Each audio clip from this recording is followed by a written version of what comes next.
नमस्कार, मैं आप सभी के साथ राजीव झा और आप देख रहे हैं उत्तर बंगाल एवं सिक्किम का प्रमुखतम 24/7 television news channel SK live.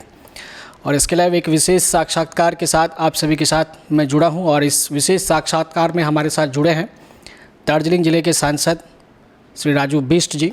सबसे पहले इनका हम SK लाइव में बहुत बहुत स्वागत करते हैं। सबसे पहले इनका धन्यवाद कि इन्होंने अपना बहुमूल्य समय हमें दिया, इसके लिए हम इनका हृदय से आभार व्यक्त करते हैं। नमस्कार, धन्यवाद राजीव जी, और आपको और आपकी टीम को मैं बधाई देना चाहूँगा।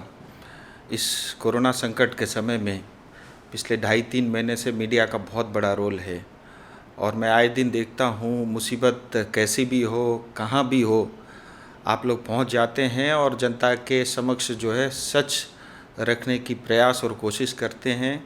और इसके लिए मैं आपकी टीम को, आपको और आपके चैनल के सभी स्टाफ को धन्यवाद देना चाहूँगा। बहुत बहुत धन्यवाद सांसद महोदय जी। इन शब्दों को SK लाइव की पूरी टीम हमेशा याद रखेगा। तो सवालों का दौर हम देर न करते हुए आपकी इजाज़त के साथ हम शुरू करना चाहेंगे। सबसे पहला सवाल यही कि सबसे पहले तो 1 वर्ष आपके संसदीय सांसद बनने की ओर पूरे हुए, इसके लिए हम आपका बधाई देना चाहते हैं। और सवालों का दौर इस तरह कि आपने देखा होगा कि आपसे पहले जो सांसद थे माननीय श्री SS अहलुवालिया जी, उन्होंने भी जब पहाड़ पर आंदोलन का दौर चल रहा था तो उस समय भी स्थिति बड़ी विकराल थी। तो उस समय सांसद अहलुवालिया भी दिल्ली में ही थे और एक और महामारी की स्थिति बनी, खासतौर से पूरे विश्व में। इस स्थिति में भी जो है दार्जिलिंग ज़िले के सांसद संसदीय क्षेत्र में न रहकर दिल्ली में ही रहे। तो ये इसे क्या कहे, एक दुर्भाग्य कहे ना, जनता से विमुख होने का ये एक ज़रिया था? देखिए, सबसे पहले तो अहलुवालिया जी के समय क्या समय था, इसका जवाब तो वही देंगे। लेकिन अभी के जो हालात थे, देखिए लॉकडाउन का समय था और मैं एक सांसद हूँ, मेरी पहली जिम्मेदारी है संसद भवन। और ऐसा तो नहीं था कि जो है मैं संसद सत्र नहीं चल रहा था या दिल्ली में था। और एक सांसद होने के नाते ये एक मेरी बहुत बड़ी जिम्मेदारी है कि संसद भवन के अंदर में जो हमारे क्षेत्र के विकास के मुद्दे हैं और हमारी क्षेत्र की जो आवश्यकता हैं उसको रखूं और देश के लिए जो अच्छे कानून हमारे लोगों के, नागरिक के लिए हो सकते हैं, उसका मैं भागीदारी बनूं। मैं कोई काउंसलर तो नहीं हूं, मुझे जनता ने काउंसलर तो नहीं बनाया। काउंसलर, मेयर जो रहते हैं वो लोकल में ही उनका काम रहता है, उसी क्षेत्र में रहते हैं। लेकिन एक सांसद का दिल्ली में जो है काम रहता है, क्योंकि पार्लियामेंट भी रहती है। उसके अलावा जो है मैं स्वयं 5-6 कमेटी का सदस्य भी हूँ, तो उस कमेटी में भी मुझे समय देना पड़ता है। और रही तीसरी बात, देखिए आज TMC क्या कहती है ये बहुत मायने नहीं रखता, क्योंकि इनके पास और कोई मुद्दे भी नहीं हैं। जिस तरह से पूरा हिंदुस्तान एक होकर के इस कोरोना वायरस महामारी से लड़ रहा है, कहीं ना कहीं ये पश्चिम बंगाल सरकार नाकाम रही है।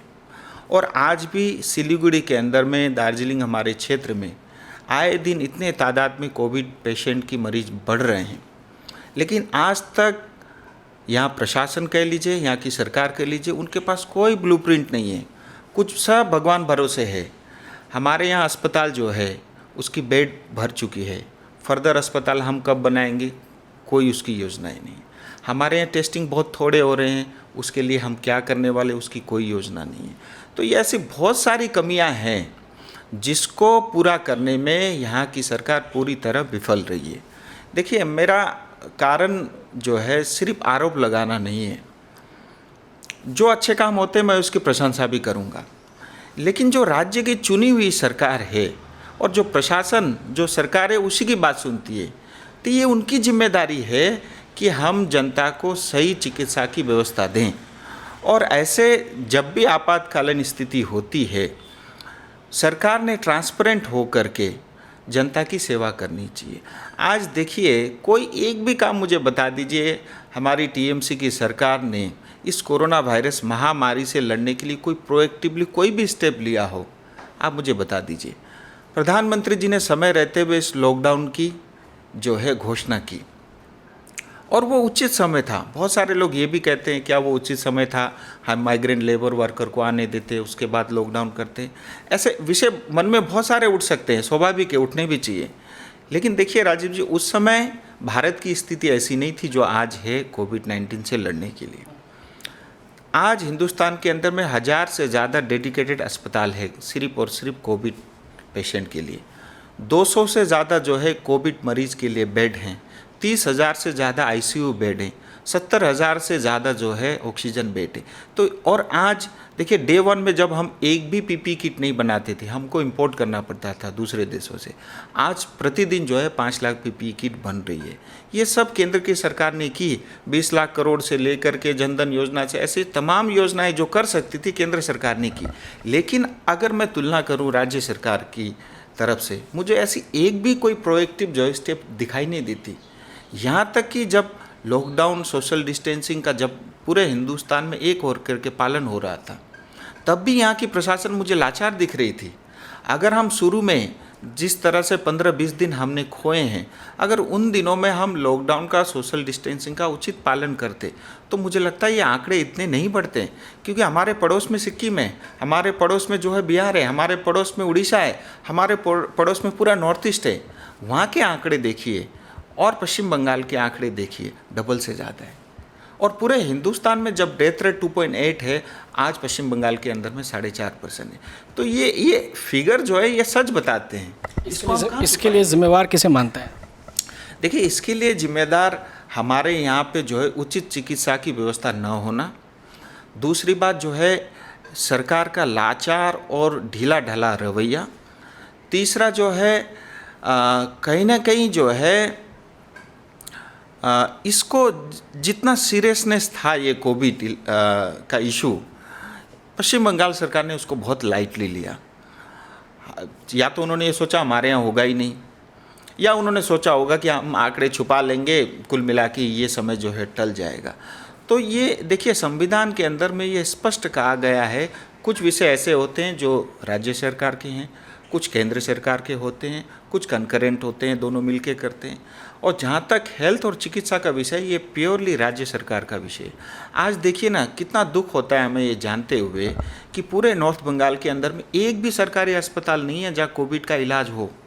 आज जो है 2 जो है प्राइवेट अस्पताल को एंगेज करना पड़ा। ये हमारी वास्तविकता है। इसको हम जितना जल्दी स्वीकार लेंगे तभी तो हम ठीक। जब हम ये मान लेंगे हमारे यहाँ डॉक्टर सफिशिएंट है, नर्स सफिशिएंट है, स्टाफ सफिशिएंट, चिकित्सा की अच्छी व्यवस्था, फिर हम ठीक क्या करेंगे? मैं देखिए ब्लॉक और जो है प्राइमरी हेल्थ सेंटर पहाड़ और सिलीगुड़ी कई जगह घूमा पिछले दिनों। सब जगह मैंने पाया, मान लीजिए किसी स्टाफ की 20 आदमी सेंक्शनड है, 5 और 6 ही काम कर रहे हैं। तो ऐसी हमारी चिकित्सा की व्यवस्था है ब्लॉक लेवल की। अगर block level, primary health level की जो है ढांचा सही होती तो भी हम काफ़ी हद तक इसको रोकने में जो है सफल होते। इतना ही नहीं, आप देखिए नॉर्थ बंगाल मेडिकल कॉलेज के अंदर में 150 करोड़ रुपया केंद्र सरकार ने दिया।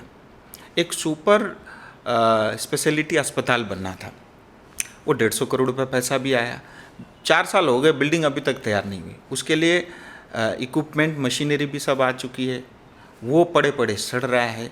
अगर आज वो चालू होता, हमारे कितने सारे लोगों को उसके कारण जो है सुविधा मिलती। तो ये सच्चाई है, और यही सच्चाई को जो है जब तक हम नहीं अपनाएंगे, मुझे नहीं लगता हम उसको ठीक कर सकते। आज भी पश्चिम बंगाल की जनता भगवान भरोसे है।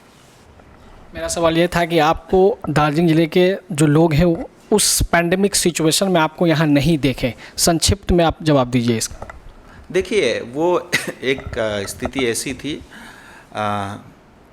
क्योंकि जब मैं पार्लियामेंट था, आखिरी दिन 23 तारीख को पार्लियामेंट शाम को 3:30-4 बजे तक चला था, और जब लॉकडाउन अनाउंस हो गया तो कई लोग कह रहे थे चार्टर प्लेन लेके आते, XYZ करके आते, सुविधा से आते।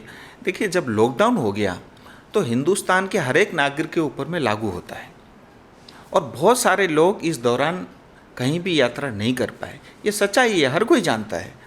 और जो है समस्या क्या है कि देखिए, हमारे यहाँ पे जो है पश्चिम बंगाल में कानून को कोई नहीं मानता। 34 साल जब CPM थी तब भी नहीं मानती थी, टीएम से पिछले 9 साल या उससे ज़्यादा समय से वो भी नहीं मानती। मेरा ऐसा मानना है, देखिए अगर मैं अपनी जनता को कहता हूँ लॉकडाउन है आप इसका पालन करिए, तो पहला फ़र्ज मेरा बन जाता है उसका मैं ईमानदारी से पालन करूँ, तभी तो मैं लीडर बन पाऊँगा, तभी तो मैं नेता कहलाने के लायक रहूँगा। अगर मान लीजिए मैं स्कूल में किसी विद्यार्थी को बोलता हूँ कि भैया सिगरेट और बीड़ी मत पियो, इससे तुम्हारा शरीर खराब होगा, अब मान लीजिए उनके सामने मैं सिगरेट पीऊँ तो उसका प्रभाव क्या पड़ेगा। हम देखिए अल्टीमेटली जो सांसद है या चुने हुए जो नेता है उसको पब्लिक बहुत करीब से देखती है, और जैसा व्यवहार हम करते हैं स्वाभाविक है उनके मन में वैसे ही छाप पड़ता है। दूसरी बात, अब ये समय ऐसा भी नहीं था कि मैं कोई डॉक्टर तो नहीं हूँ, यहाँ आकर के मैं लोगों को इंजेक्शन देता है दवाई देता, वो तो डॉक्टर का काम है। और मैंने जब भी मैं 2 महीने तक दिल्ली में था, डे 1 से मैं और मेरी टीम हम दिन रात लगे रहे। मैं कहता हूँ यहाँ रहता तो शायद मुझे टीएमसी वाले काम करने नहीं देते, उससे ज़्यादा काम मैंने वहाँ किया है। 23 तारीख को मैंने संसद भवन में कहा कि हमारे यहाँ टेस्टिंग स्क्रीनिंग की फैसिलिटी नहीं है। 29 तारीख को नॉर्थ बंगाल मेडिकल कॉलेज के अंदर में टेस्टिंग शुरुआत होगी। मैंने प्रधानमंत्री जी को चिट्ठी लिखा कि हमारे यहाँ पे लॉकडाउन सोशल डिस्टेंसिंग का पालन नहीं हो रहा है, आप केंद्र की टोली भेजिए। केंद्र की टोली आई और मैं और मेरी टीम लग करके कम से कम 1,10,000 परिवार तक हम पहुंचने में सफल रहे। उनको राशन या जो भी आवश्यकता की सामग्री थी वो हमने पहुंचाई। इतना ही नहीं, देश भर में जितने भी लोग हमारे फंसे हुए थे, लगभग 20 मंत्रियों से स्वयं मैंने बात की, पत्र लिखा, रेलवे मंत्री से बात की, और किसी भी तरह उनको यहाँ तक नॉर्थ बंगाल, दार्जिलिंग ही नहीं, नॉर्थ बंगाल के भी बहुत सारे माइग्रेंट लेबर वर्कर और स्टूडेंट आए हैं, उनको लाने में बहुत बड़ी सफलता मिली। नहीं तो आज फंसे रहते, क्योंकि पश्चिम बंगाल की सरकार कहीं ना कहीं उनको लाने में तैयार नहीं थी, या तो उनकी यहाँ पे जो है व्यवस्थाएं नहीं थी, वो भी एक कारण हो सकता है, और या जो है वो ये सोचती थी ये आएंगे तो आंकड़े बढ़ जाएंगे, इसलिए भी वो आनाकानी कर रहे थे। कारण जो भी रहा हो, लेकिन कुल मिला के स्पष्ट था कि पश्चिम बंगाल सरकार उनको लाने में असमर्थ थी या उनको लाना नहीं चाह रही थी। तो उसके लिए केंद्र सरकार से बात करके, अलग अलग मुख्यमंत्रियों से बात करके जो है लाखों की संख्या में हमारे श्रमिक भाई लौट पाए, उनके लिए मदद की। इतना ही नहीं, विदेशों में जो हमारे लोग फंसे थे, कुछ तो कोविड पॉजिटिव भी हो गए थे, उनका इलाज कराना, उनको लाना, ये सब जो है मैं आपको बताऊंगा तो लिस्ट बहुत लंबी है। जो मैं यहाँ रह के कर सकता था उससे ज़्यादा मैंने दिल्ली में इस दौरान करके दिखाया। अब देखिए मैं 20-22 दिन से यहाँ हूँ, तो 20-22 दिन से भी मैं यहाँ, आज तक तो मुझे किसी टीएमसी वाले आकर के पूछा नहीं हमको क्या करना चाहिए, या यहाँ की प्रशासन ने आज तक तो ये नहीं पूछा कि आप आए हो, आप सांसद हो, जनताओं से आप मिलते हो, जनताओं की बात आप सुनते हो, बताइए हमको कहाँ इम्प्रूवमेंट करना चाहिए। तो मैं पिछले 20-22 दिन से यहाँ, कोई फ़र्क है क्या मैं दिल्ली में था या यहाँ था। हमारे यहाँ की जो सरकार है वो जो है डेमोक्रेसी पे विश्वास नहीं करती, यानी ये जनता से चुने हुए लोगों पे भी विश्वास नहीं करती। ये जो है एक राजा जैसे प्रशासन चलाता है उस तरह की जो है व्यवस्था में विश्वास करते हैं। अपने चुने हुए लोगों को बिठा देंगे और उसके हिसाब से काम करेंगे। अल्टीमेटली जो जनता का जो जनप्रतिनिधि है उसकी आवाज़ को नहीं सुनी जाती पश्चिम बंगाल में, ये सच्चाई है। ये आम जनता, आम नागरिक, मैं भी स्वयं महसूस करता, हम सब महसूस करते हैं। अरे जैसा आपने कहा कि तमाम राज्यों में फंसे हुए, खासतौर से आपके संसदीय क्षेत्र के लोगों को आपने चाहे ट्रेन के माध्यम से हो चाहे अन्य माध्यमों से उन्होंने अपने संसदीय क्षेत्र में भेजा, लेकिन हमने देखा यह कि यहाँ आने के बाद जो कुछ एक लोगों की शिकायतें आ रही थी कि हमें ट्रेन में तमाम तरह की असुविधाएं हुई, हमें ठीक से खाना नहीं दिया गया, और उन्हें यहाँ आने के बाद उन्हें यहाँ से लेकर के पिकअप करने की जो व्यवस्था थी प्रॉपर जीटीए की ओर से की गई। इस मामले में क्या आपको लगता है कि आप थोड़े पीछे रह गए? देखिए, मेरा पीछे या आगे रहना ऐसा कोई विषय नहीं है। हिंदुस्तान इतना बड़ा है और इतनी बड़ी भारतीय रेल है, 130 करोड़ हमारी देश की आबादी है। मैं ये तो नहीं कहूँगा 100% ठीक रहा होगा, लेकिन आप देखिए इतने लाखों लोग आ गए घर वापस, सकुशल आए हैं, और जो है रेलवे ने अपनी तरफ से पूरी ईमानदारी से कोशिश की कि उनको भोजन मिल जाए, पानी मिल जाए, उनको खाना मिल जाए। इनफैक्ट मेरे पास भी जितनी रिक्वेस्ट आई, मैंने यहाँ के डीआरएम से बात करके, जीएम से बात करके, रेलवे के जो हमारे एमओएस है, इवन मंत्री जी से बात करके, जहाँ कुछ भी कमी थी उसको ठीक करने की पूरी व्यवस्था की, पूरी कोशिश की। और स्वयं जो है प्रधानमंत्री जी इस चीज़ को खुद मॉनिटर कर रहे थे, स्वयं जो है पीयूष गोयल जी इस चीज़ को खुद मॉनिटर कर रहे थे, और इतने जो है लाखों की संख्या में लोग अपने घर आए। वो कैसे आए? अगर मान लीजिए रेल की व्यवस्था नहीं होती तो कैसे आते? तो ये आंकड़े साफ बोलते हैं। और मतलब इसके लिए जो है मैं तो ये कहूँगा कि देखिए, इसमें रादर ऐसा होना चाहिए कि अगर केंद्र सरकार राज्य सरकार मिल करके करती तो मुझे लगता है व्यवस्थाएं और अच्छी होती। आज देखिए, यूपी में तो कोई परेशानी नहीं हुई, उड़ीसा में तो कोई परेशानी नहीं हुई, बिहार में तो कोई परेशानी नहीं हुई। तो जहाँ जहाँ मैंने ये देखा केंद्र सरकार और राज्य सरकार तालमेल बिठा के काम किए, वहाँ की जनता को ज़्यादा सुविधाएं मिली। और जहाँ आपस में टसल रहा है वहाँ जनता को जो है परिश्रम झेलना पड़ा है, ये सच्चाई है। लेकिन उसके बावजूद भी मैंने देखा, मैं आपको एक उदाहरण बताता हूँ, कर्नाटक के अंदर में 3 रेलगाड़ी तो स्वयं मुख्यमंत्री जी ने एनजीपी तक भेजी, और उन्होंने मुझे स्पष्ट कहा कि इसका 15% भी हम पैसा देंगे, आपके लोग हैं, हम उनको भेज रहे हैं। पहले तो उन्होंने कहा मत भेजिए, हम इनकी यहाँ चिंता करेंगे। मैंने कहा नहीं, वो एक बार तो आना चाहते हैं, तो उन्होंने उनकी उचित व्यवस्था की। रेल के अंदर में पूरी खाने पीने की भी व्यवस्था थी। तो ऐसे बहुत सारी घटनाएं हैं इस 2.5-3 महीने के अंदर में, बहुत अलग तरह की दुनिया मेरे को देखने को मिली, और जो भी प्रयास हो सकते थे वो किए। छोटी मोटी कमियां कहीं रही होंगी, उसको मैं स्वीकारता हूं, आने वाले समय में उसको ठीक करेंगे। जैसा कि आपको मालूम हो कि ख़ासतौर से आपके संसदीय क्षेत्र में एक ही NBMCH पड़ता है जिसमें टेस्टिंग की शुरुआत आपके माध्यम से हुई थी। लेकिन हमारे पास ये सूत्रों से जानकारी मिली है कि जो GTA चेयरमैन अनित थापा है, उन्होंने कई बार आपसे निवेदन किया है कि पहाड़, दार्जिलिंग और कर्सियंग या फिर कालिम्पोंग के कई क्षेत्रों में जितने भी स्वास्थ्य केंद्र है प्रमुख, वहाँ पर टेस्टिंग की सुविधा उपलब्ध कराई जाए, लेकिन आपने उस चीज़ को गंभीरता से नहीं लिया। देखिए, मैं गंभीरता से क्यों लूँगा? मुझे कोई मज़ा आ रहा है कि मेरी जनता को तकलीफ़ हो रहा है और मुझे कोई खुशी मिल रही है? देखिए, अनित थापा जी ने इस दौरान जो भी किया उसकी मैं प्रशंसा करता हूँ, और भाग दौड़ करके जितना हो सकता है उनकी कैपेसिटी में जितना था, GTA के कैपेसिटी, देखिए GTA में अपने आप में स्वयं कुछ भी नहीं है, उनके पास बहुत थोड़ा सा बजट है, और जितनी क्षमता उसके हिसाब से भाग दौड़ करके जो कर सकते थे उन्होंने किया। ठीक है, उसके अंदर में कितनी पब्लिसिटी है, एक्चुअल काम कितना हुआ है, उस पर मैं नहीं जाऊँगा, लेकिन जितना भी किया अच्छा किया। लेकिन आज जो टेस्टिंग लैब को ले करके वो बार बार ये जो बयान दे रहे हैं, ये गलत बोल रहे हैं, झूठ बोल रहे हैं। मैं ये बोल रहा हूँ, आज हिंदुस्तान में 800 से ज़्यादा टेस्टिंग लैब हैं। मैं स्वयं दार्जिलिंग गया, सुपरिटेंडेंट से मिला अस्पताल के, मैं स्वयं कालिम्पोंग गया, CMOH से मिला, और मैं आपको सच बताता हूँ, मेरी जनता को मैं सच बताना चाह रहा हूँ। जब मैं सुपरिटेंडेंट से मिला दार्जिलिंग में, मैंने कहा हमें यहाँ एक लैब बनाना है, मशीन लाने की जिम्मेदारी मेरी, ICMR से अप्रूवल लाने की जिम्मेदारी मेरी।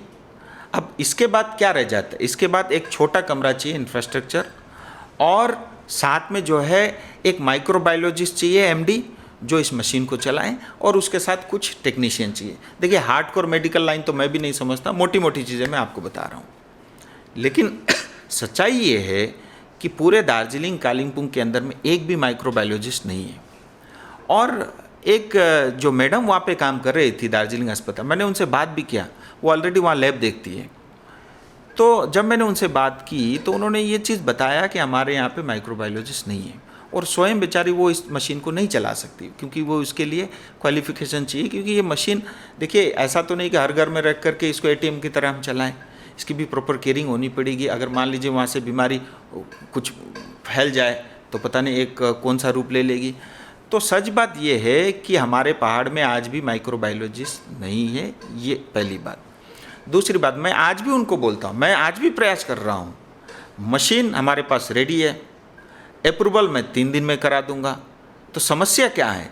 देखिए, अगर मान लीजिए ममता दीदी की TMC सरकार भाड़े में नेता रख सकती है, मैं तो ये कहूँगा कि सिलीगुड़ी में बहुत माइक्रोबायोलॉजिस्ट है, हम भाड़े में उनको कुछ महीने के लिए क्यों नहीं रखते? इतना कर लें। मैं उस दिन सुपरिटेंडेंट को बताया हूँ कि देखिए, ICMR की जो फॉर्मेलिटी है, ये माइक्रोबायोलॉजिस्ट टेक्नीशियन जो आपको चाहिए, और साथ में जो है ये इंफ्रास्ट्रक्चर चाहिए, आप इतना काम कर लीजिए, बाकी में। उन्होंने कहा है कि हम प्रयास करेंगे, और मुझे लगता है अगर वो फटाफट अपॉइंटमेंट कर लेंगे तो आने वाले समय में कालिम्पोंग में भी टेस्टिंग लैब हो सकता है, दार्जिलिंग में भी हो सकता है। अगर वो चाहे तो त्रिवेणी जो संगम है वहाँ पे भी जो है टेस्टिंग की फैसिलिटी लगाई जा सकती है। कालिंपोंग में जो त्रिवेणी अस्पताल बनाया गया उसे अब सारी 1 या सारी 2 की संज्ञा दे रहे हैं और इधर उसे कोविड अस्पताल बचाया रहा। जनता कंफ्यूज है, सारी 1 सारी 2 ना कोविड अस्पताल। देखिए, हमारे यहाँ पहाड़ के अंदर में विशेष करके जनता नेताओं को जनता से झूठ बोलने में मज़ा आता है। समस्या क्या है, ज़्यादा स्टडी तो करते नहीं, पढ़ाई लिखे करते नहीं, सुनी सुनाई बातें में आकर के फेसबुक में ठास से जो है डाल देते हैं और बाद में बेचारे खुद ही फंस जाते हैं। ऐसा किसी विषय के बारे में अगर जानकारी नहीं है तो ना बोलो, ज़्यादा अच्छा है। कम से कम लोग क्रिटिसाइज़ तो नहीं करेंगे। आपने त्रिवेणी अस्पताल को कोविड अस्पताल बोल के उसका भयंकर जो है प्रचार किया और इतना भव्य प्रचार किया, मुझे भी उसको लेकर के बहुत खुशी हुई। मैंने बोला ये काम जीटी ने बहुत अच्छा किया है, क्योंकि पहाड़ के अंदर में एक अगर मान लीजिए कोविड अस्पताल की व्यवस्था होगी तो पहाड़ की जो समस्त जनता है उनके लिए बहुत लाभकारी होगा, क्योंकि उनको सिलीगुड़ी तक ट्रेवल करके आने में बहुत समय लग जाता है और सिलीगुड़ी ऑलरेडी जो है यहाँ पे क्राउडेड है, इतने पेशेंट है, हम उन्हीं का प्रॉपर इलाज नहीं करा पा रहे। तो पहाड़ की जनता के लिए इससे बड़ा जो है वरदान कुछ हो ही नहीं सकता था। तो इस बात की मुझे भी बहुत संतुष्टि थी। मैं खोज रहा था असल में कि जीटीए ने जो भी काम किया उसके लिए कहाँ मैं प्रशंसा करूं। मैं भी खोजता रहता हूं। देखिए, मेरा नेचर ऐसा नहीं कि मैं रात दिन लोगों को गाली दूं। जब मुझे प्रश्न पूछे जाते हैं तो मेरा फ़र्ज़ बनता है कि मैं जनता को सच बताऊं। तो उनकी प्रशंसा करने की दृष्टि से मैं गया और मैं वहाँ गया, विज़िट किया, वहाँ के जो इंचार्ज हैं उनसे बात किया, तो मुझे हैरानी ये हुई कि वो तो कोविड अस्पताल है ही नहीं, वो सिर्फ और सिर्फ एक एडवांस जो है क्वारंटाइन सेंटर है, नथिंग एल्स, उसके अलावा कुछ है ही नहीं। क्योंकि जब मैंने उस डॉक्टर से बात की, मैंने बोला ये क्या है, कोविड अस्पताल है, टेस्टिंग लैब है, क्वारंटाइन सेंटर है, तो उन्होंने बोला कि ये सारी 1 और सारी 2 तक के लिए हमको अप्रूवल मिला है। तो इसका मतलब, मैंने बोला टेस्टिंग करोगे? बोला हाँ, ट्रू नेट मशीन से हम टेस्टिंग करेंगे, 15 से 20 टेस्टिंग एक दिन में उससे हो जाता है। दूसरा, मैंने पूछा फिर क्या करोगे टेस्टिंग के बाद? बोले हम टेस्टिंग करेंगे, जो पॉजिटिव आएगा उसको हम सिलीगुड़ी ट्रांसफ़र करेंगे और जो नेगेटिव आएगा उसका ट्रीटमेंट हम वहाँ करेंगे। मैंने पकड़ लिया। मैंने बोला भैया, जब कोई आदमी टेस्ट के बाद नेगेटिव आता है, क्या इलाज करोगे उसका? हो गया उसकी तो छुट्टी, घर भेज दो। तो बेचारे वो खुद भी कन्फ्यूज थे, उनको भी क्लैरिटी नहीं है। सो ये सिर्फ और सिर्फ ड्रामा है। मैं ये कहूँगा, देखिए वो जगह बहुत अच्छी जगह है, आइसोलेटेड है और कोविड अस्पताल की दृष्टि से जो है बेस्ट लोकेशन है। देखिए, सारी 1 सारी 2 से नहीं चलेगा। अब वास्तव में हम सीरियस हैं, जीटीए सीरियस है और जीटीए के कहने से भी नहीं होगा, पश्चिम बंगाल सरकार सीरियस है। तो अगर उसको इस समय के लिए हम कोविड अस्पताल बनाएं तो मुझे लगता है वो बहुत बड़ी हमारे पहाड़ के लिए स्थिति होगी और उसके लिए केंद्र सरकार की तरफ से जो भी सहयोग होगा, वेंटिलेटर चाहिए, मशीनें चाहिए और कुछ व्यवस्था चाहिए, सांसद की तरफ से कुछ मदद चाहिए, मैं सब करूँगा, क्योंकि वो जनता के लिए, वो ना तो जीटीए के कार्यकर्ता के लिए ना मेरे कार्यकर्ता के लिए, वो आम जनता के लिए, और एक एसेट हमारे यहाँ क्रिएट हो जाएगा। और मैंने तो देखा इतना सुंदर, मैं पहली बार गया और मुझे लगा कि कोविड अस्पताल के बाद उसके लिए एक बहुत अच्छा विकल्प ये भी हो सकता है, आने वाले समय के अंदर में हेल्थ टूरिज्म को हम बहुत प्रमोट कर सकते हैं पहाड़ में।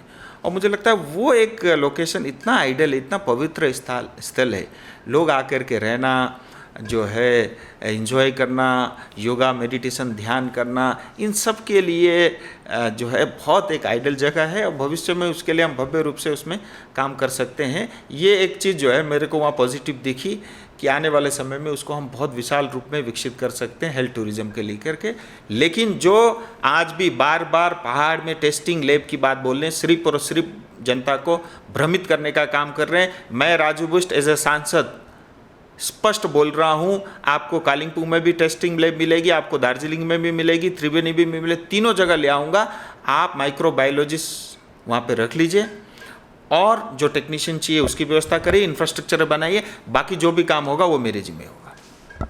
आपने अपने क्वारंटाइन जो समय सीमा है उसको क्रॉस करने के बाद दार्जिलिंग, कालिंपोंग एवं अन्य क्वारंटाइन सेंटर का भी आपने भ्रमण किया। इस बीच आपका अनुभव क्या रहा? बहुत अच्छा सवाल पूछा राजीव जी। इनफैक्ट मैंने आज ही डीएम को फ़ोन किया है कि मुझे आपसे मिलना है, क्योंकि इतने दिनों तक जनताओं से जो फीडबैक मिला, या मैं अस्पतालों में गया जो मुझे वहाँ से फीडबैक मिला, क्वारंटाइन सेंटर गया वहाँ से फीडबैक मिला, इतना ही नहीं, जो गांव के लोग जो है मिल करके क्वारंटाइन सेंटर चला रहे हैं अपने लोगों के लिए सेवा करने के लिए, उन सब के पास भी गया तो बहुत सारे जो है मतलब सुझाव कह लीजिए, अनुभव कह लीजिए, वो सब देखने को मिला। तो मेरी सरकार से देखिए कुछ सुझाव हैं। एक तो मैंने ये देखा कि हमारे यहाँ पे जो है डिस्ट्रिक्ट अस्पताल और ब्लॉक अस्पताल में जो है डॉक्टर, नर्सेस और स्टाफ की भारी कमी है, उसकी पूर्ति करनी चाहिए, क्योंकि पिछले 3 साल से जो डॉक्टर, नर्स और स्टाफ छोड़ के गए, कोई भी जो है नए लोग भर्ती नहीं हुए, एक बात। दूसरी बात जो है टेस्ट के अंदर में डिले हो रहा है, लोग क्वारंटाइन में 14 दिन बिता रहे हैं, उसके बाद भी टेस्ट की रिपोर्ट नहीं आ रही, तो 14 दिन के बाद वो घर जा रहे हैं तो वहाँ और लोगों को वो पॉजिटिव करने के जो है चांसेस बढ़ जाते हैं। तो कहीं ना कहीं ये एक बहुत गलत हो रहा है। टेस्टिंग जब हम सैंपल कलेक्ट करेंगे विद इन 24 घंटे हमको टेस्ट रिपोर्ट जारी करना चाहिए, जो दूसरे प्रांतों में भी होता है। और एक डिसेंट्रलाइजेशन करना चाहिए। क्या है, आज देखिए सारा प्रेशर सिलीगुड़ी के ऊपर में, यानी टोटल नॉर्थ बंगाल के पॉजिटिव पेशेंट जो है सिलीगुड़ी में आ रहे हैं। सिलीगुड़ी ऑलरेडी एक जो है एक इकोनॉमी के एंगल से आप देखेंगे नॉर्थ बंगाल का एक केंद्र बिंदु है। अगर सिलीगुड़ी कोलैप्स होता है तो पूरा नॉर्थ बंगाल कोलैप्स होगा। और क्यों अलीपुर द्वार से, कुछ बिहार से इतने दूर दूर से जो है लोग यहाँ पे आएंगे। आप हर जिले के अंदर में कोविड अस्पताल बना दो, एक एक टेस्टिंग फैसिलिटी बना दो, तो यहाँ का भी प्रेशर रिलीज होगा। आज देखिए आए दिन 20-20, 25-25 कोविड पॉजिटिव मरीज आ रहे हैं, पूरी मार्केट की मार्केट बंद करनी पड़ रही है। आज जो है चंपासरी जो है वो क्षेत्र भी बंद कर दिया गया 7 दिन या 10 दिन के लिए। सारे वार्ड जो है सील्ड हो रहे हैं एक एक दिन में एक एक करके। तो ये स्थिति कहीं ना कहीं ठीक नहीं है, हमको डिसेंट्रलाइज करना चाहिए, हर जिले के अंदर में उचित व्यवस्था करनी चाहिए। अभी भी समय है, क्योंकि ये समय रहेगा अभी कोविड, तो ये सब करना चाहिए। और जो क्वारंटाइन सेंटर के अंदर में जो प्रोटेक्शन किट है, N95 मास्क कह लीजिए या PPE किट कह लीजिए, या जो वहाँ पे जो सामग्री है, जो छोटी मोटी चीज़ें हैं सैनिटाइजेशन के विषय हैं, उसकी भारी कमी दिखती है, उसकी पूर्ति करनी चाहिए। मैंने एक विशेष क्या देखा कि जो कम्युनिटी क्वारंटाइन सेंटर है, जो गांव वाले मिल करके काम कर रहे हैं, उसमें सरकार का कोई ध्यान नहीं है। मैं आपको एक कालिम्पोंग का उदाहरण बताता हूँ। कालिम्पोंग के अंदर में करीब 2350 में से 14 लोग ही इंस्टीट्यूशन सरकारी क्वारंटाइन सेंटर में हैं, बाकी सब होम क्वारंटाइन में है या कम्युनिटी क्वारंटाइन में है। अब जो है 14 लोगों को छोड़ करके सरकार का उनके ऊपर कोई कंट्रोल नहीं, कोई ध्यान नहीं। न वहाँ पे डॉक्टर विजिट कर रहा है, न वहाँ पे जो है और कोई मेडिकल स्टाफ विजिट कर रहा है, उनकी स्थिति के बारे में न कोई पूछताछ कर रहा है। तो ये कहीं ना कहीं खतरा है और मुझे लगता है सरकार को इमीडिएटली उस पर ध्यान देना चाहिए। और जो कम्युनिटी जो क्वारंटाइन सेंटर है वहाँ पे भी सेफ्टी के प्रॉपर किट, मास्क, उनकी रहने की व्यवस्था कर सकते हैं, उनकी खाने पीने की उचित व्यवस्था कर सकते हैं, सैनिटाइजेशन की प्रॉपर व्यवस्था कर सकते हैं। ये फिर मैंने ये देखा कि पिछले दिनों जब लोग आए उससे जो है भारी तादाद में हमारे यहाँ जो है संख्या बढ़ी है।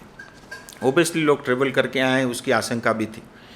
अब मुझे ऐसा लगता है अब समय आ गया, हमको जो भी लोग बाहर से आएंगे 100% उनका सैंपल टेस्ट पहले जो है जिस पॉइंट पे वो आते हैं अराइवल पॉइंट पे होना चाहिए। फिर आप उनको जो है एक दिन के लिए कोई भी सरकारी व्यवस्था में आप उनको रखिए, उनका टेस्ट अगर पॉजिटिव आ गया तो उनको अस्पताल में भर्ती करिए, नेगेटिव आएगा तो आप उनको जो है होम क्वारंटाइन के लिए आओ। इससे क्या होगा कि हम इसको कम्युनिटी में स्प्रेड होने से बचा पाएंगे। इनिशियली लोग ऐसा कह रहे थे कि हम दार्जिलिंग या कालिम्पोंग के लोग स्पॉट में ही उनको टेस्ट करेंगे, उसके बाद ही उनको आगे जाने देंगे, तब तक हम अपनी व्यवस्था में रखें। ऐसा कुछ नहीं हुआ। तो आज लोग गांव-गांव जा रहे हैं, चाय बागान में जा रहे हैं, सिंखोना बागान में जा रहे हैं, वन बस्ती में जा रहे हैं। तो इससे समाज के अंदर में जो है ये कोरोना पॉजिटिव फैलने की जो है काफ़ी बड़ी एक डर मन में बैठा हुआ है। अगर ये हम इंश्योर करेंगे कि हम जो है जैसे लोग आएँ इनिशियल पॉइंट पे हम उनकी टेस्ट करेंगे, उसके बाद भेजेंगे, तो मुझे लगता है अच्छा होगा। एक जो है आज केंद्र की सरकार पूरी रेल की रेल उन्होंने आइसोलेटेड वार्ड में कन्वर्ट किया है। दिल्ली के अंदर में, तेलंगाना के अंदर में, यूपी के अंदर में बहुत सारे कोचेस लगे। मैंने मुख्यमंत्री जी से भी मांग की है, मैं यहाँ की प्रशासन से भी आधे विषय रखूँगा कि हमारे को भी जो है आइसोलेटेड रेलवे कोचेस की आवश्यकता है। 16 डब्बे होते हैं, मान ली 16 डब्बे के कोचेस हर जिले में रखे तो 250 बेड हमारे लिए उपलब्ध हो जाए, क्योंकि हमारे पास अस्पताल की कमी है। तो मुझे लगता है हमारे लिए बहुत बड़ा जो है एक पॉजिटिव काम होगा। एक डॉक्टर की सेफ्टी, नर्स और जो हमारे पुलिस वाले हैं, हमारे जो है फ्रंट लाइनर जो कोविड वॉरियर है, इनकी सेफ्टी के लिए भी उचित व्यवस्था करनी पड़ेगी। इनका इंश्योरेंस प्रॉपर होना पड़ेगा, इनको प्रॉपर मास्क किट देनी पड़ेगी। ये कहीं ना कहीं जो है कुछ हो रहा है, कुछ जो 100% नहीं है। एक जो है गाइडलाइंस कहीं ना कहीं बहुत कन्फ्यूजिंग है। एक क्लियर कट गाइडलाइंस जो है प्रशासन की तरफ से आना चाहिए।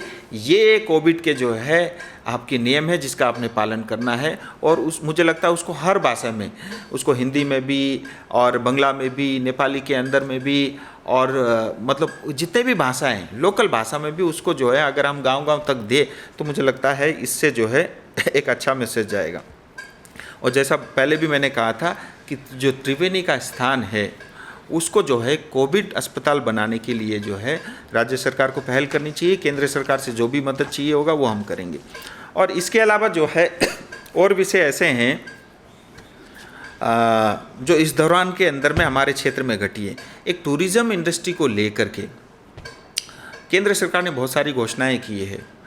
6 महीने की EMI हो या 20% तक वर्किंग कैपिटल बढ़ाने की बात हो, या जहाँ पर 100 तक एम्प्लॉय थे, बहुत सारे होटल में तो 100 तक सब कवर हो जाते हैं, उनका PF का कंट्रीब्यूशन भारत सरकार ने दिया, ये सब किया है।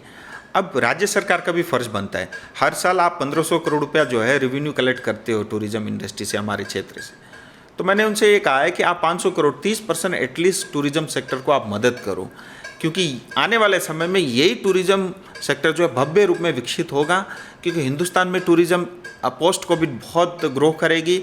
और ख़ास करके हमारे क्षेत्र में वन बस्ती, घने जंगल, फॉरेस्ट, पहाड़ियाँ, नेचुरली हम ब्लेस्ड हैं, तो उस वजह से हमारे क्षेत्र में लोग आएंगे, रहेंगे, रूरल टूरिज़्म बढ़ेगा, यहाँ तक कि होम स्टे का कारोबार बढ़ेगा। तो आने वाले समय में ये हम ही लोग आपको रिपे करके दे देंगे।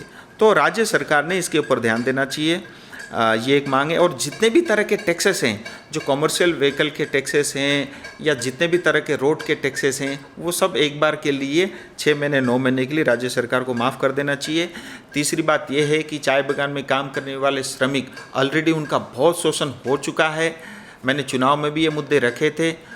उनका मतलब वंस फॉर ऑल जो न्याय होना चाहिए उसके लिए मैं काम कर रहा हूँ। कोविड हो गया इसलिए 2-3 महीना टाइम लग रहा है, लेकिन आने वाले समय में मिनिमम वेज का विषय पूरी तरह समाप्त हो जाएगा।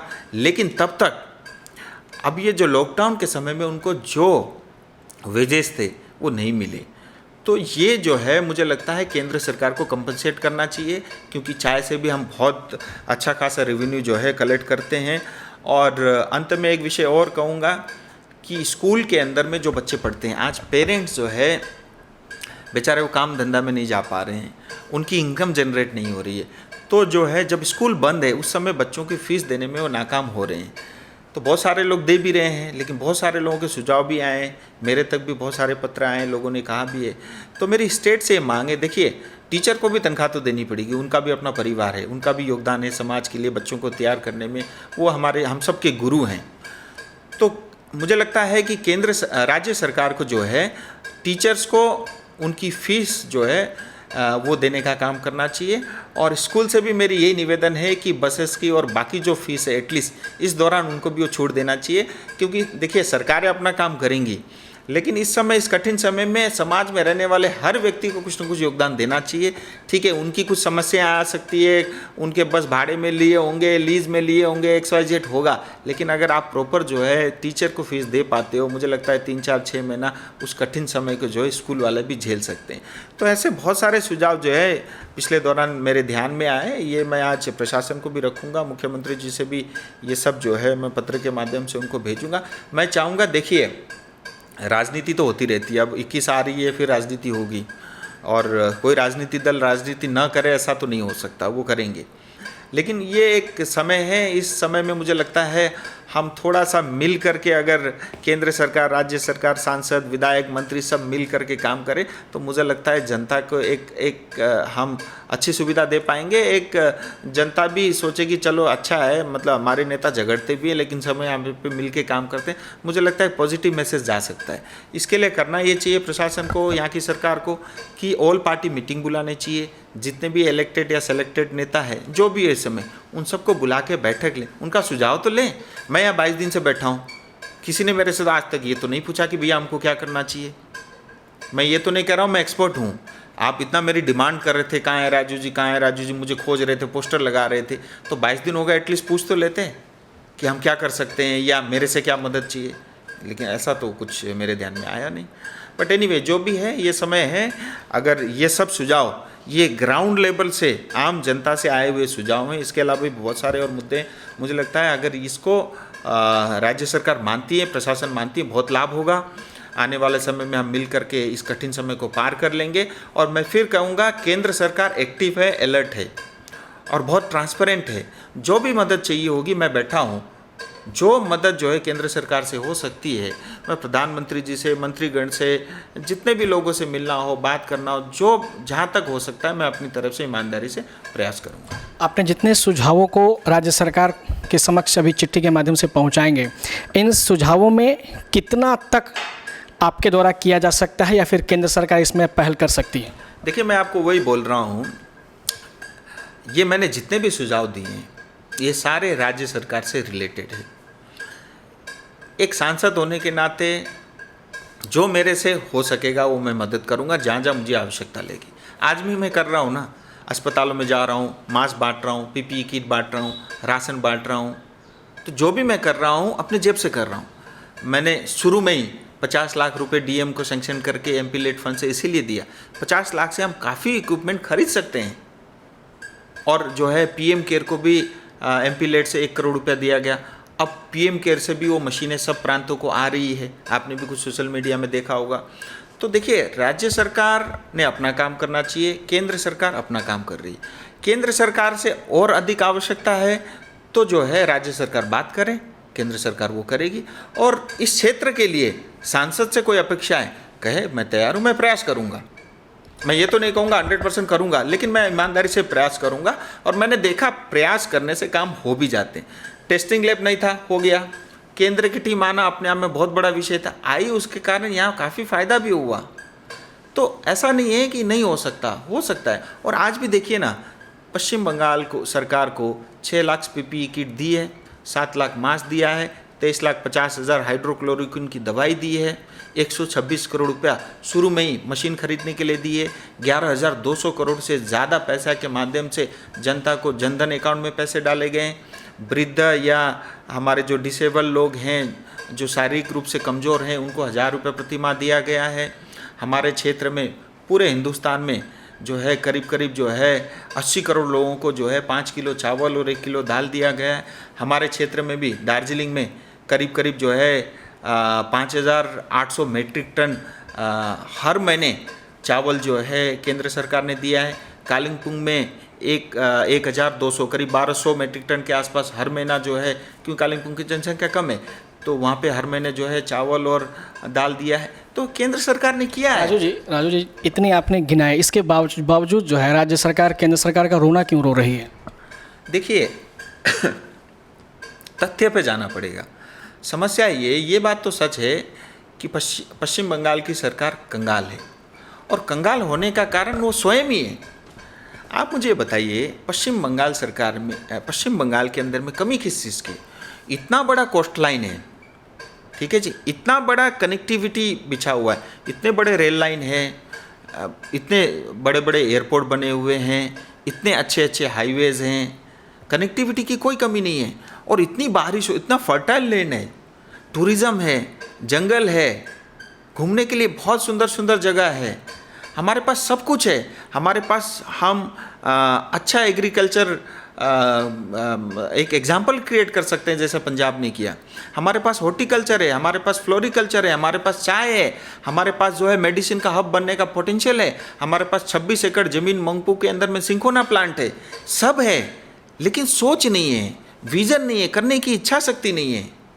अब इसके कारण क्या हुआ? देखिए, जो सरकार, मैं तो कहूँगा, मैं इनसे अपेक्षा नहीं रखता, जो सरकार टाटा नैनो को लात मार करके सत्ता में आई थी, अब वहाँ कहाँ से इन्वेस्टमेंट आएगा?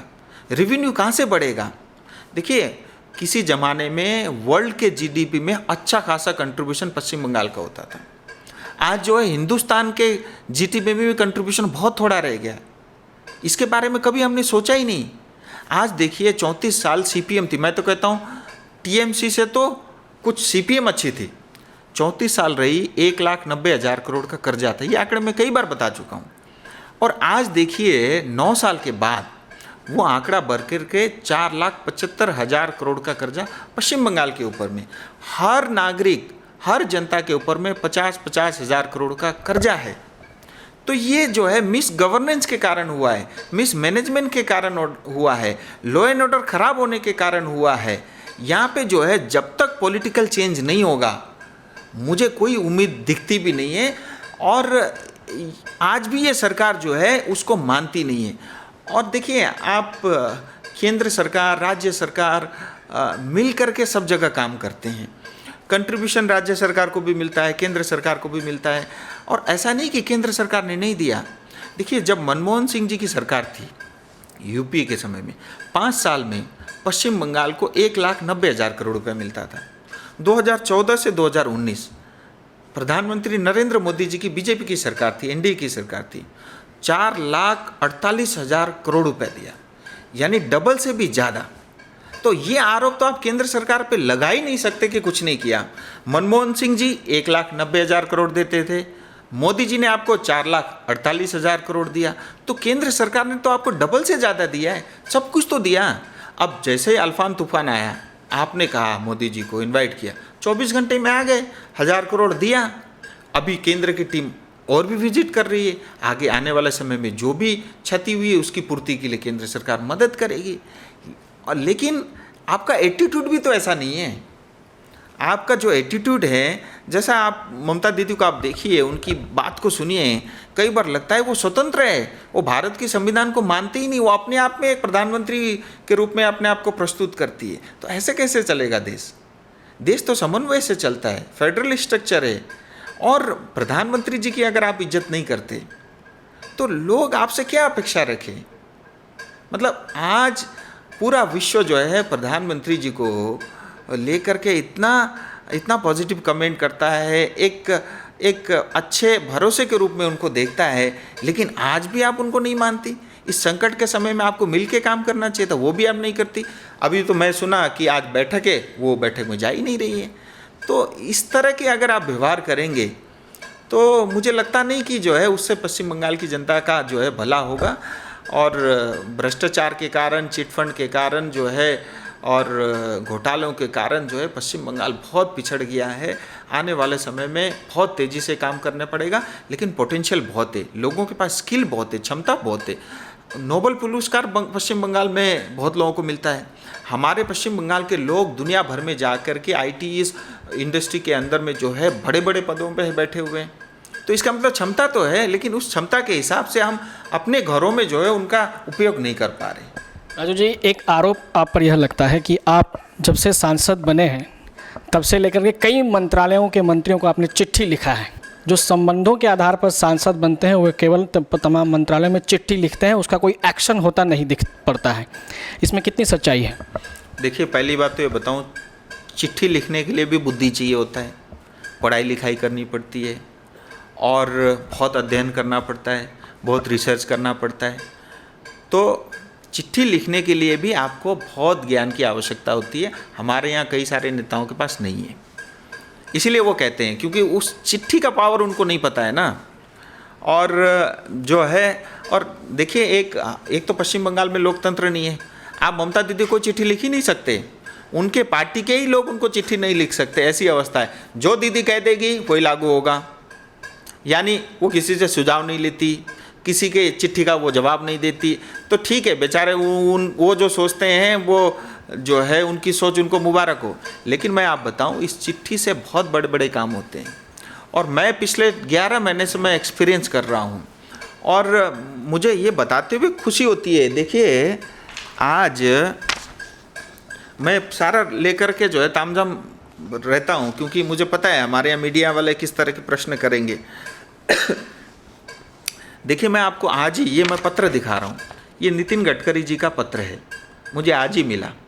नितिन गडकरी जी ने इसमें स्पष्ट कहा है कि आपने जो पत्र लिखा था कोरोनेशन ब्रिज बनाने के लिए, जब हम डूअर्स जाते हैं तो वो अंग्रेज़ों का बनाया हुआ कोरोनेशन ब्रिज जो है जर्जर अवस्था में, उन्होंने कहा कि हमने ये मान लिया है और स्टेट PWD को जो है डीपीआर बनाने के लिए बोल दिया है, और 20 एकड़ जो है उस रास्ता जो जाता है वहाँ फॉरेस्ट लैंड पड़ता है जो रेलवे के पास है, उनसे भी हमने अनुमति ली है। अब ये सब करके आने वाले समय में हम इसका मार्ग प्रशस्त कर रहे हैं। ये आज का पत्र है। अभी 2-4 दिन पहले आपने मैंने प्रेस भी किया था। आप देखिए, भारत सरकार ने नीति आयोग के अंतर्गत अपने जितने भी हिमालय रेंज है उन सब की एक कंसोर्टियम बनाई है, और हिमालय क्षेत्र पड़ने वाले सारे राज्य उस कंसोर्टियम का हिस्सा हैं। और पिछले साल एक बहुत बड़ी मीटिंग हुई थी देहरादून से आगे क्या जगह बोलते हैं मुझे एग्जैक्टली नाम नहीं पता, मसूरी, और वित्त मंत्री जी ने खुद उस मीटिंग में भाग ली थी। और मैंने देखा था बहुत सारे अपने हिमाचल के, उत्तराखंड के, नॉर्थ ईस्ट के, सिक्किम के सब मुख्यमंत्री वहाँ थे। मैंने देखा पश्चिम बंगाल की कोई प्रतिनिधि नहीं थी वहाँ, तो मुझे आश्चर्य हुआ, हिमालय तो हमारे पास बहुत है। तो फिर मैंने प्रधानमंत्री जी को चिट्ठी लिखा। उसका असर ये हुआ कि नीति आयोग से पत्र आ गया, अब जो है पश्चिम बंगाल का जो हिमालय क्षेत्र है उस कंसोर्टियम का पार्ट रहेगा। आज तक देखिए पश्चिम बंगाल सरकार ने पहाड़ को लेकर के अपने आप में अलग से कोई नीति नहीं बनाई। अब जो कलकत्ता में नीति लागू होती है, जो प्लानिंग होती है, वही नीति यहाँ पे थोपी जाती है। अब नीति आयोग के अंतर्गत भविष्य में जो भी पहाड़ को लेकर के योजनाएं बनेगी उसके अंदर में हमारा क्षेत्र भी होगा। जितने भी देश के यूनिवर्सिटी उसके अंदर में लोग रिसर्च कर पाएंगे हिमालय क्षेत्र को लेकर के, हमारे क्षेत्र को लेकर, उसके लिए धन भी जो है केंद्र सरकार देगी। ये चिट्ठी का असर है। मैंने हर्षवर्धन जी को पत्र लिखा था कि हमारे मेडिकल इंफ्रास्ट्रक्चर ठीक नहीं है। मैं आपको कुछ उदाहरण बता रहा हूँ, आप बोर मत होना, कि जो है उसकी व्यवस्था हो। तो अब केंद्र सरकार की तरफ से मुझे जवाब आया है, हर जिले के अंदर में जो डिस्ट्रिक्ट अस्पताल उसको मेडिकल कॉलेज बना रहे हैं। तो आप कहिए राज्य सरकार को कि दार्जिलिंग कालिम्पोंग दोनों का डीपीआर हमको भेज दे, हम उसकी स्वीकृति दे देंगे। मैं उसकी प्रतीक्षा कर रहा हूँ। इतना ही नहीं, हमारे यहाँ जो है प्रधानमंत्री आवास योजना में बहुत बड़े बड़े घोटाले हुए हैं। और मैं आपको एक चीज़ बताऊँ कि प्रधानमंत्री आवास योजना हो, IDF हो, मनरेगा हो, या जो है प्रधानमंत्री ग्राम सड़क योजना, इसमें बहुत अच्छी खासी बड़ी मात्रा में जो है धांधली पश्चिम बंगाल में हो रही है। और यहाँ के नेताओं के जो है जेब भरने में ये जो केंद्र सरकारी योजनाएं हैं इससे बहुत लाभ वो उठा रहे हैं। मैंने नरेंद्र सिंह तोमर जी को एक पत्र लिखा था प्रधानमंत्री आवास योजना को लेकर के। मैं पत्र भी आपको दिखा सकता हूँ कि हमारे क्षेत्र में दार्जिलिंग कॉन्स्टिट्यूंसी में बहुत बड़ी धांधली हुई है, कृपया इसका आप जांच कराएं। उनकी तरफ से पत्र आ गया। अब केंद्र की एक टोली बन रही है, वो टोली आएगी और केंद्र की टोली आकर के यहाँ ऑडिट करेगी। अब मंत्री से लेके संतरी जो भी इन्वॉल्व होगा उसके हिसाब से उसके ऊपर में जो है जो भी होगा उसको फल भुगतना पड़ेगा। अब ऐसे टी गार्डन को लेकर के जो है बहुत सारी बैठकें हुई, पत्रचार हुआ। अब पार्लियामेंट के अंदर में जो है चाय बगान को लेकर के, सिंकोना बगान को लेकर के एक कानून बन रहा है। हमारे यहाँ PL एक्ट 1951 अंग्रेज के कानून, अंग्रेज ने एक मैनेजर को फुल फ्लेज पावर दिया था 1951 में, वही सब कुछ करता रहता। आज भी उसी कानून को लेकर के हम चल रहे हैं। कैसे हो सकता है आज के भारत में? और उसको लेकर के बहुत बात हुई। लेबर कमेटी का भी मैं मेंबर हूँ। अब जो है मतलब आने वाले समय में लेबर रिफॉर्म को लेकर के बहुत बड़े बड़े कानून बन रहे हैं, और ये सारे बिल कमेटी की तरफ से रिकमेंडेशन जा चुकी है, पार्लियामेंट में ये पेश हो भी चुका है। जैसे पार्लियामेंट सेशन चलेगा तब ये बिल आने वाले समय में पास होगा। उसके बाद चाय बागान में काम करने वाले श्रमिक को मिनिमम वेज 350 रुपये हर एक को मिले। रेलवे म्यूजियम बनेगा करस्योंग में, जो प्रेस था। एयर करस्योंग, ऑल इंडिया रेडियो करस्योंग जो है वो बनेगा। SC ST के लिए ऐसे तमाम काम हैं और हो ही रहे हैं। देखिए मैं ये कहूँगा, मेरा तो ये कहना है कि प्रयास करना चाहिए और प्रयास करने से काम होते हैं। और पिछले 11 महीने के अंदर में मेरे क्षेत्र से रिलेटेड जो भी विषय हो सकते हैं मैं सबके लिए पत्रचार कर चुका हूँ। सबके लिए जो है कम से कम 30 डिबेट में भाग लिया, 60 प्रश्न पूछे, अपने क्षेत्र के जितने मुद्दे थे मैं सब जो है पार्लियामेंट हाउस में रख चुका हूँ। और ऐसा नहीं आज मैं कहाँ हूँ, आज मैंने ये विषय रखे हैं। आने वाले समय में इसको इम्प्लीमेंट करके दिखाने की जिम्मेदारी भी मेरी, और मैं छोड़ूंगा नहीं, मैं करके दिखाऊंगा। अंतिम तौर पर हम बढ़ेंगे। राज्य के तमाम क्षेत्रों में आपके संसदीय इलाके के जो काफ़ी संख्या में लोग हैं वो कार्यरत थे, जो अब फिलहाल आपके संसदीय क्षेत्र में आ चुके हैं। ऐसे में उनके समक्ष बेरोजगारी की समस्या सामने आई है, इसके लिए क्या किस तरह का एजेंडा है आपका? देखिए, ये एक आने वाले समय में एक बहुत बड़ी समस्या बनेगी और पूरे हिंदुस्तान के लिए बनेगी, और इस समस्या का समाधान के लिए राज्य केंद्र सरकार को मिलकर काम करना पड़ेगा। और देखिए, हमारे यहाँ टैलेंट की कोई कमी नहीं है। मैंने पश्चिम बंगाल का उदाहरण आपको पहले भी दिया, पोटेंशियल बहुत है। इसी तरह पार्टिकुलर हमारी क्षेत्र की आप बात करो, हमारे पास भी बहुत पोटेंशियल है। हमारे पास जो है टूरिज़्म का जो है बढ़ाने का अपार संभावनाएं हैं। हमारे पास चाय बागान है, हमारे पास जो है सिंखोना बागान है, हमारे पास होम स्टे है, हमारे पास रूरल टूरिज़्म है, हमारे पास जो है मेडिकल टूरिज़्म बढ़ाने का स्कोप है। और हम सिलीगुड़ी ऐसी जगह बैठे हैं, 4 इंटरनेशनल बॉर्डर है, नॉर्थ ईस्ट है, बिहार है, इधर सिक्किम है। हम ट्रेडिंग हब, ऑलरेडी काफ़ी ट्रेडिंग यहाँ से होती है, उसको हम और बढ़ा सकते हैं। हम जो है देखिए, आज पश्चिम बंगाल MSME के सबसे बड़े यूनिट पश्चिम बंगाल में, ये भी सच है, लेकिन वो सब जर्जर अवस्था में है।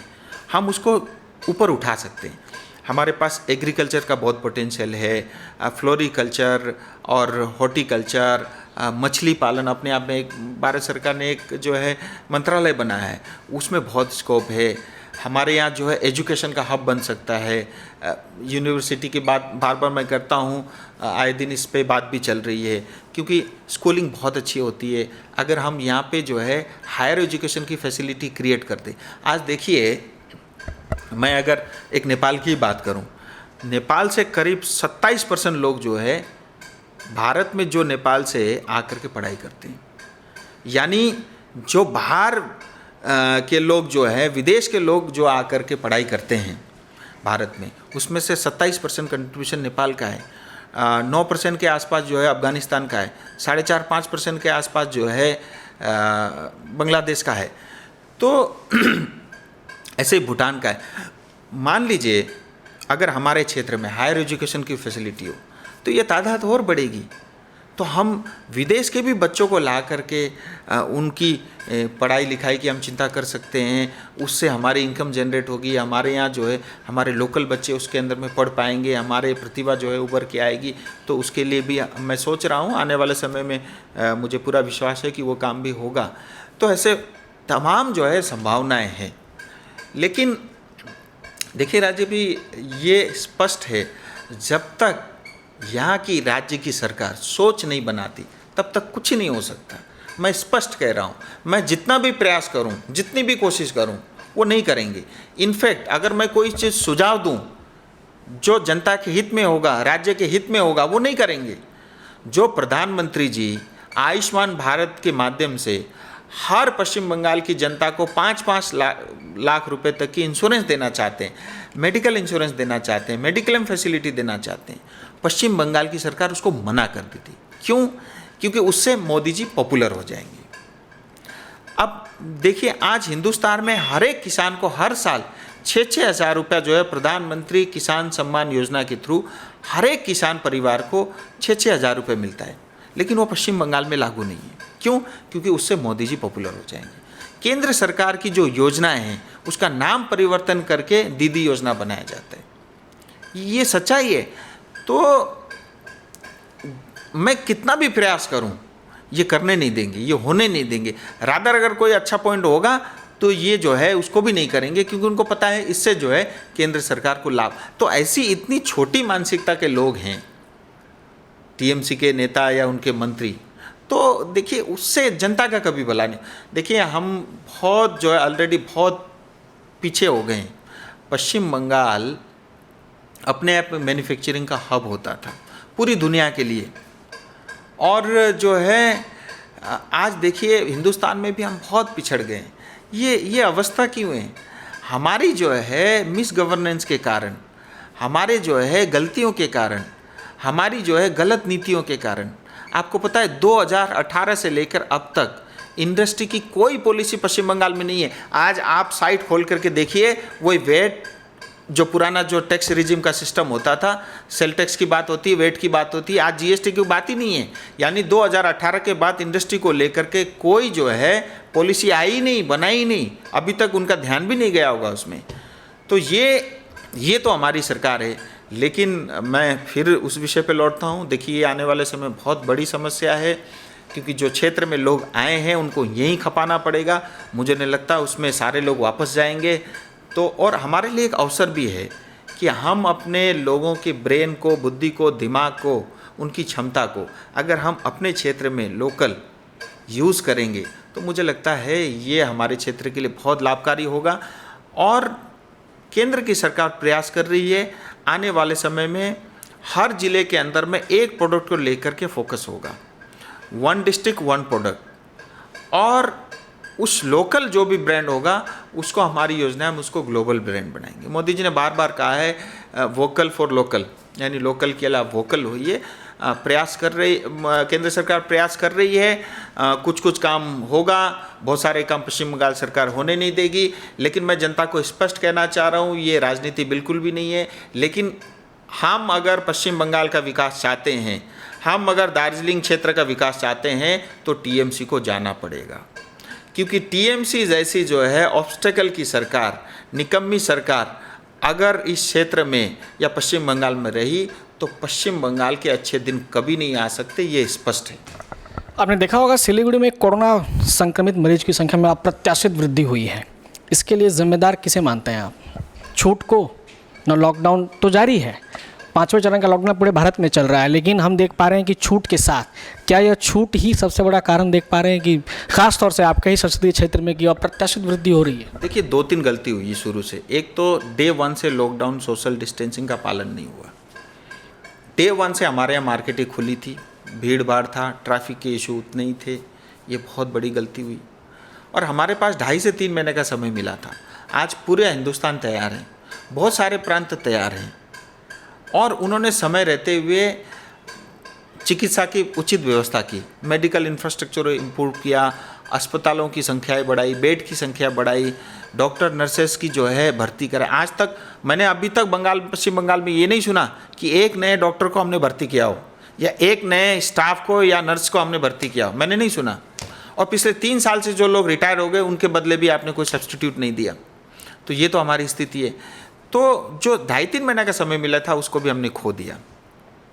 और जब ऐसे समय में हम केंद्र सरकार के साथ तालमेल बिठा के, देखिए कई बार तो जो है आपको काम निकालने के लिए अगर तालमेल बिठाना पड़े, अगर आपको थोड़ा झुकना भी पड़े, आप झुकोगे भी क्यों? आप भी मुख्यमंत्री हो, फेडरल स्ट्रक्चर में आपका भी इतना ही बड़ा योगदान है।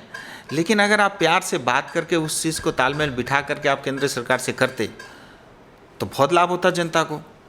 तो ये जो गलतियां हमने जो है डे 1 से की, और देखिए आज भी हम नहीं मानते कि हमसे गलती हुई।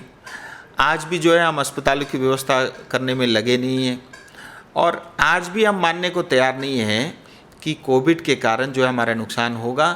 और मुझे लगता है कहीं ना कहीं सरकार, प्रशासन और हमारे यहाँ बैठे हुए बड़े बड़े नेता, मंत्री, उनमें बिल्कुल भी तालमेल नहीं है।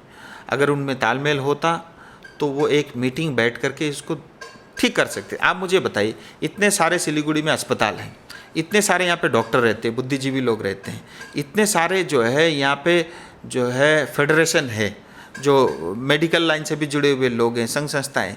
आज तक कभी, यहाँ तो मंत्री रहते हैं स्वयं, आज तक कभी मंत्री ने सबको बुला करके उनसे सुझाव लिए क्या कि समस्याएं क्या क्या हैं और इसके समाधान के लिए क्या क्या करने की आवश्यकता है? लेकिन अजय जी, मीटिंग तो रोज़ हो रही है।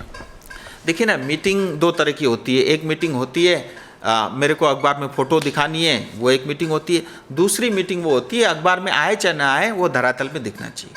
हो ये रहा है कि मीटिंग तो रोज़ हो रही है, फ़ोटो रोज़ छप रहा है, और कभी वो ऊपर वाला क्या बोलते हैं, सिर में प्लास्टिक ओढ़ के भी फ़ोटो रोज़ आ रहा है, लेकिन अल्टीमेटली कंट्रोल तो नहीं हो रहा है, बढ़ रहा है। मैं ये नहीं कहता नहीं बढ़ेगा, देखो बाहर से लोग आए हैं, माइग्रेंट आए हैं, स्टूडेंट आए हैं, बढ़ेगा, लेकिन आपके पास समाधान है क्या? समाधान भी तो नहीं। मैं शुरू में ही बोला ना, देखिए आज पश्चिम बंगाल में हम सब भगवान भरोसे हैं, भगवान ही हमको बचा सकता है, टीएमसी सरकार हमको नहीं बचा सकती, ये सच्चाई है। आम जनता से आप पूछिए, वो भी सरकार पे तो कोई भरोसा ही नहीं कर रहा है। अंदर खाने बहुत सारे लोगों से मेरी बात होती है, आम जनता से मेरी बात होती है, जो है किसी को भी ये ट्रस्ट नहीं है, विश्वास नहीं है कि जो है टीएमसी की जो सरकार है इस कोरोना महामारी से हमको बचाएगी। सबको ये लगता है कि अभी हमको भगवान ही बचा सकते हैं। इसीलिए मैं जनता से अपील करता हूँ, देखिए आप सरकार का भरोसा जो है, भरोसे पे मत रहिए। जो करना होगा करेगी, नहीं करना होगा नहीं करेगी, लेकिन आप खुद सक्षम है इस कोरोना से बचने के लिए। घर से निकले तो मास्क पहने, जितना कम निकले उतना अच्छा है। और जब भी घर पे रहे, बाहर रहे, बाज़ार में रहे, जो है 2 मीटर की दूरी बना करके रखिए, सोशल डिस्टेंसिंग बना, 2 मीटर की दूरी, मास्क, और कम घर से निकले, बस आप ठीक हो जाएंगे। आपको कोरोना कभी छुएगा भी नहीं। तो मुझे लगता है इतना करके हम अपनी रक्षा खुद कर सकते हैं। हम सरकार की भरोसे रहेंगे तो ये हम अपने लिए जो है खतरा पैदा कर रहे हैं। अंतिम सवाल यह है कि हमें ये खुशी है कि स्कूल के मुद्दे को आपने अपनी प्रमुखता से इसमें रखा है, लेकिन कई सारे पेरेंट्स जो है इसमें बहुत परेशान हैं। क्या व्यक्तिगत रूप से आप उनके लिए कुछ पहल नहीं कर सकते? क्या व्यक्तिगत रूप से आप स्कूल प्रशासन से बातचीत नहीं कर सकते हैं स्कूल की फ़ीस को कम करने के लिए, या कोई पत्राचार आप कर पाएँ स्कूल के संगठन के साथ? देखिए, मैं यह हमारे यहाँ ना बहुत डिफ़िकल्ट काइम की मतलब अवस्था है सिलीगुड़ी में। एक चुनी हुई सरकार है, हमारे पास यहाँ मंत्री भी हैं, हमारे पास यहाँ बहुत अनुभवी मेयर भी हैं, हमारे पास प्रशासन भी है। और ये बात सबको पता है कि मेरे कहने से ये करेंगे नहीं।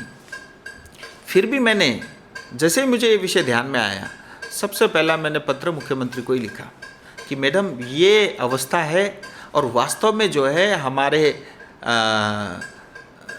जो पेरेंट्स हैं वो तकलीफ़ में है और उनकी मदद की जा सकती है। इस 3-4 महीने का जो अवधि है, समय, इस दौरान अगर हम टीचर्स का जो पेमेंट है अगर वो स्टेट की सरकार दे तो मुझे लगता है ये बहुत बड़ी मदद उनको होगी। और मैंने तो पहले भी कहा, फिर बाकी स्कूल को भी प्रयास करना चाहिए कि जो बसेस की या और एडिशनल जो आप फीस वगैरह मिसलेनियस खर्चे के लिए आप पैसा लेते हो, आपको भी आगे आना चाहिए और इतना योगदान स्कूल को भी देना चाहिए। और मुझे लगता है राज्य सरकार को इस पे पहल करना होगा और कहीं अगर केंद्र सरकार की आवश्यकता होती है, कुछ कर सकती है, तो मैं ज़रूर काम करूँगा। इस विषय को लेकर के जो है काफ़ी दिन से जो है मतलब विषय चल रहा है, लेकिन आज तक मैंने राज्य सरकार की तरफ से कोई एक शब्द नहीं सुना। मुझे तो कई बार हैरानी ये होती है, देखिए पश्चिम बंगाल सरकार के मंत्री, जो टूरिज्म मंत्री खुद दार्जिलिंग के अंदर में इतना बड़ा जो है होटल्स को लेकर के इशू खड़ा हो जाता है, वो आज तक नहीं गए।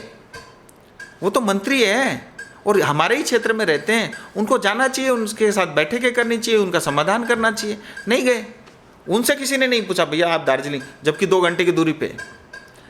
तो कहीं ना कहीं जो है मुझे ऐसा लगता है राज्य सरकार जो है ये सब विषय को लेकर के प्रयास करने में नाकाम रही है और ये विषय मेरे ध्यान में है और मैं ये भी कोशिश करूंगा कि केंद्र सरकार से कोई मदद हो सकती है क्या, उसके लिए भी मैं ज़रूर प्रयास करूंगा।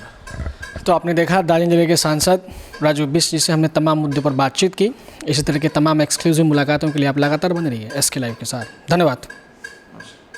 आपके विजुअल एडवर्टीजमेंट के लिए एसके लाइव ही बेस्ट ऑप्शन है। एसके लाइव का इस क्षेत्र में 24 घंटा टेलीविजन, एंड्रॉइड ऐप और वेबसाइट पर प्रसारण होता है। सोशल मीडिया पर भी हम उपलब्ध हैं। हमारी व्यूवरशिप 9 लाख से अधिक है। सिक्किम, हैथवे और NXT डिजिटल पर, दार्जिलिंग और कालिम्पोंग में दोनों हैथवे और CCN सेटअप बॉक्स पर, क्लामपुर से लेके मैनागुड़ी हैथवे पर, सिटी केबल पर सिलीगुड़ी और आसपास, नक्सलबाड़ी से पानी टंकी तक NXT डिजिटल में। तो सोचिए नहीं, कॉल करें 7908554308।